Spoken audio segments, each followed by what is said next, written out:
Yakin kan? Ya lagi video. Bang, buset.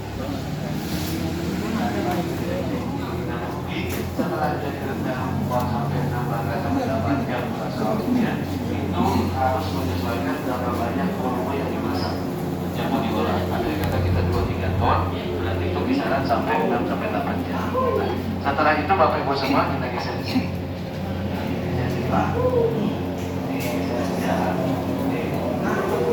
setelahnya direndam 6-8 jam sudah direndam, nanti dimasukkan ke beberapa ada waktunya. jadi semuanya adalah stainless. Alat-alatnya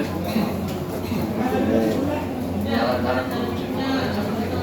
Nanti kalau dia sudah direndam air yang besar, air yang banyak, air yang bersih dan steril, setelah direndam dia akan dipindahkan ke tempat alat seperti ini. Seperti ini dimasukkan kaca kedelainya dengan air yang dari rendaman itu, dia akan otomatis menggiling sendiri, memisahkan kulitnya dan juga buahnya. Nanti yang keluar itu kulit sama airnya. Yang kulit di sini kaca kedelai yang sudah bersih. Dari situ nanti ya.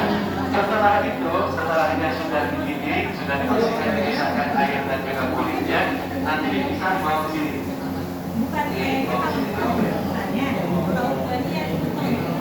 Bawa ke sini itu fungsinya, boleh ibu bawa ke sini.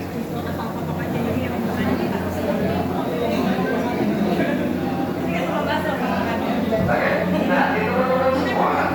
Selanjutnya kalau sudah direndam, sudah dibersihkan, sudah dipisah antara kulit dan juga buahnya sudah bersih, diangkat, ditiriskan, dilanjutkan dimasukkan ke mesin penggiling, mesin pelumat atau penggiling. Kalau penggiling untuk pembuatan tahu, dia harus dengan air yang mengalir saat penggilingnya, biar tidak berubah. Jadi waktu mesin dinyalakan, ini kecepatannya cepat tuh. Jadi produksi 1 ton itu paling sekitar nggak nyampe 10 menit, sangat cepat. Nah nanti dia harus pakai air yang mengalir. Air yang mengalir, jadi dia nggak boleh tanpa air, harus dengan air yang cepat. Itu 1 ton itu nggak nyampe 10 menit. Rata-rata 5-7 menit dia sudah selesai. Nanti kalau sudah digiling sudah semuanya rapi, nanti hasilnya seperti ini Bapak Ibu semua. Oh, silakan Pak. Kok nggak basah? Cicipi produk kami. Kok nggak basah? Ini produk legal ya. Ini halal 100%. Pakai ini ya? Nggak pakai formalin Pak. Kenapa? Ditekan press itu nanti hasil akhirnya yang akan keluar ini. Saripati kedelainya ini. Nah, kalau ini bisa dibuat masak jadi susu kedelai, rasa apapun dan sebagainya bisa. Ini jadi sumber awalnya dari sini, setelahnya persiapan semuanya tahap berikutnya untuk memasakkan. Nah, kalau sudah disaring dan sudah dipress semuanya, hasil akhirnya ini, selanjutnya ini sisanya yang biasa disebut dengan ampas tahu. Ampasnya ini bisa digunakan lagi nggak? Buat apa? Buat makan ayam, ternak hewan nggak? Bisa dipakai buat misalnya ditambahkan dengan bibit bakteri yang dari fermentasi itu semalaman dia berubah jadi oncom. Gitu, jadi masih tetap bisa digunakan. Tapi rata-rata tidak buat oncom aja, bisa buat tambahan makan ternak. Misalnya hewan penggemukan atau apapun, pakai ini dia akan lebih cepat. Bobot berat badannya tambah naik. Tambahannya selain dikasih makan rumput harus pakai konsentrat. Konsentrat itu ya dengan apa segala macam digabung jadi satu, jadi penambah nafsu makan hewan itu. Juga ditambahkan dengan bakal lebih banyak garamnya. Jadi hawa nafsunya hewan itu waktu makannya lebih banyak. Nah, oke Bapak di situ Pak. Selanjutnya teman-teman di sini. Di sini nih. Oke, ini. Eksperimen nih. Saat kita mau mengolah mulai dasar awal dari saripati kedelai yang siap dibuat diolah untuk menjadi tahu, itu diolahnya dimasak di sini Bu. Dipakai menggunakan wadah besar. Wadah besarnya ini nanti dia tidak ada tambahan, sengaja dikasih air begini biar dia steril, biar dia nggak tercampur dengan kotoran dan segala macam. Jadi setelah dimasak atau apapun harus pakai air bersih yang direndam. Itu. Yang kedua ini bunda nanti yang dimasukkan ini namanya ini nanti dimasukkan buat cupang ya. Ini nanti saripati kedelainya dimasukkan ke dalam di sini, ke dalam semuanya sudah dimasukkan. Setelah itu dia cara pemasakannya harus menggunakan tungku atau kayu bakar. Kalau pakai gas ataupun LPG segala macam seperti Pak, itu, apa kamu saat tanya-tanya? dimasaknya dia lebih banyak quick ini dan cepat gagal. air. Jadi dia harus pakai menggunakan kayu bakar. Pak Ahmad tanya-tanya. Yang Pak Ahmad, produksinya memang ini besar apa, dan Pak? banyak. Ini jadi fungsinya buat apa, Pak? kayu bakar fungsinya seperti ini. Yang kedua, Bapak Ibu Kalau semua, itu, kalau ini kita ampas. masak tahu Kalau ini, itu pasti dia berkulit, banyak busa. Kalau dia busanya dibiarkan, itu akan membuat gagal. Encer terus dia nggak bakal kental, nggak bakal kenyang. Nah, setelahnya dari sini, busanya sudah dibuang, nanti murni cuma mendidih aja. Saripati kedelai. Kalau dia mau dibuat jadi saripati kedelai rasa susu, coklat, stroberi atau apapun, saat mendidihnya itu ditambahkan dengan susu murni. Susu murni itu boleh susu sapi, boleh kambing, etawa dan sebagainya boleh. Atau sapi susu kerbau atau apa. Kalau mau dikasih perasannya ya pakai perasa bahan makanan itu. Selanjutnya, saat dia sudah mendidih, itu harus dibuang.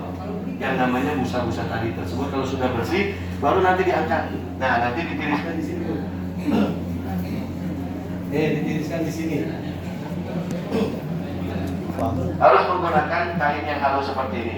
Nanti saat diambil dari sana, karena sudah mendidih, dia harus tetap mendidih, tetap panas. Kalau dia sudah mendingin, jelek, nanti pecah.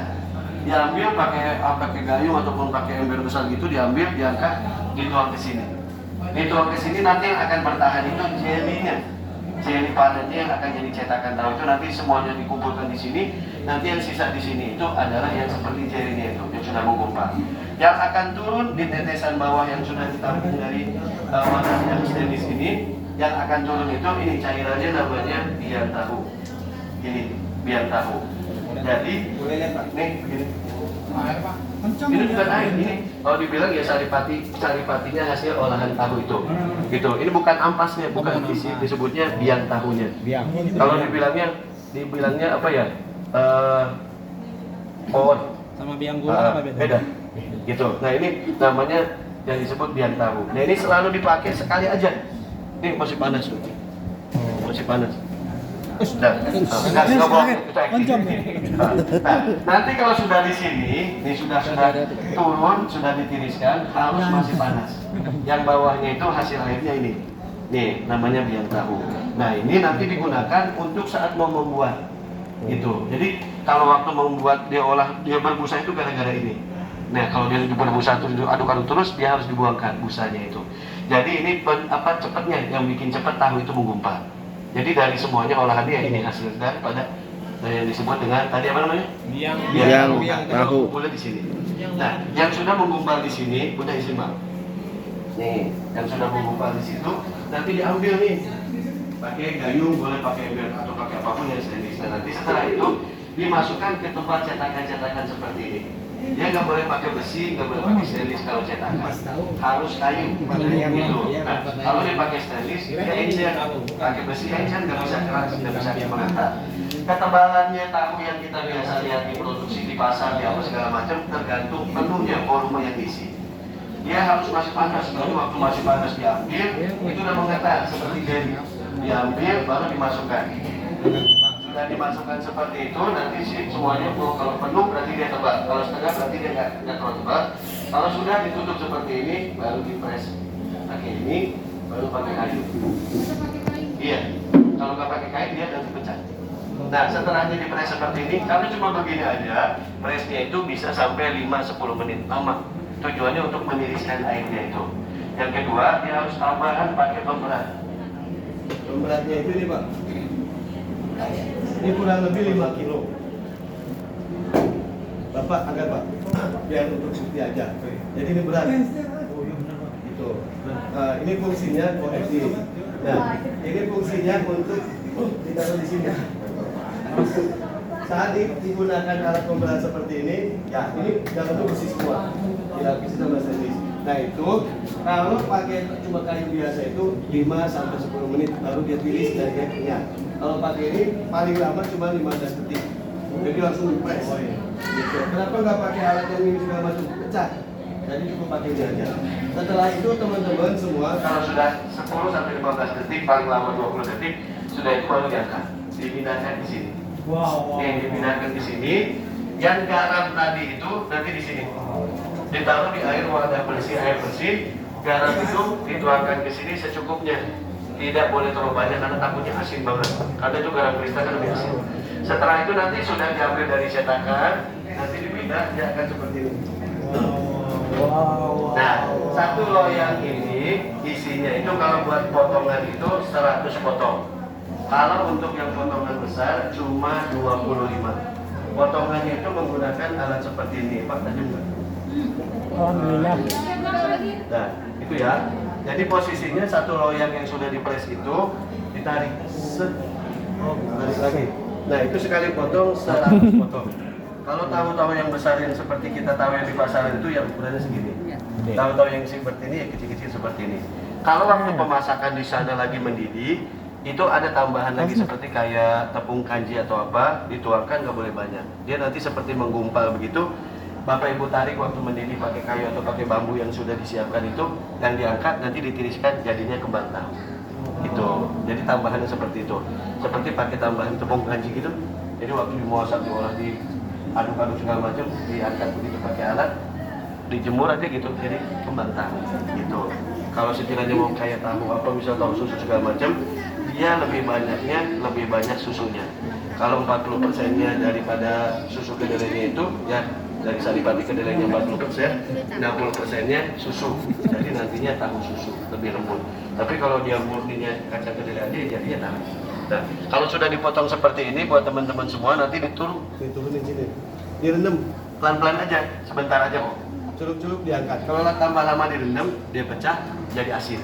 Karena tambah lama nih, rendaman air ini udah dituang sama garam kristal yang tadi.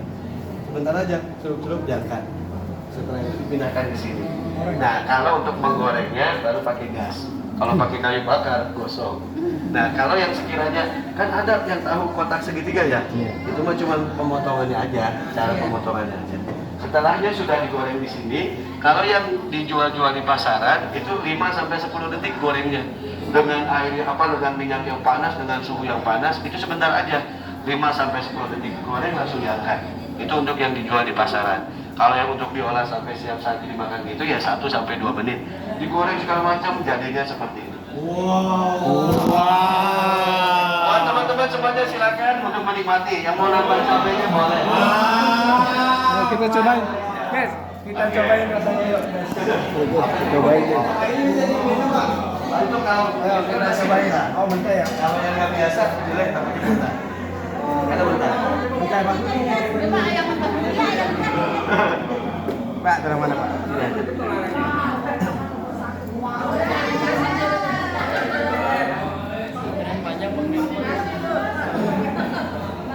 Halo guys, ngantri. Oh ya, ada ngantuk.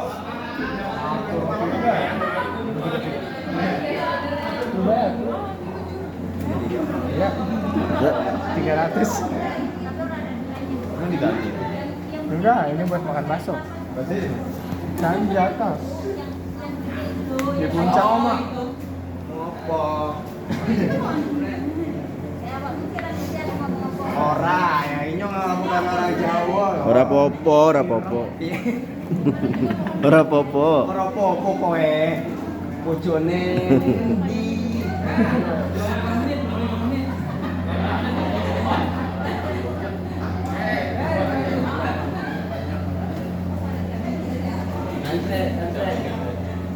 Andre, kita jalan belakang dari sini malah tadi gue di sini ya.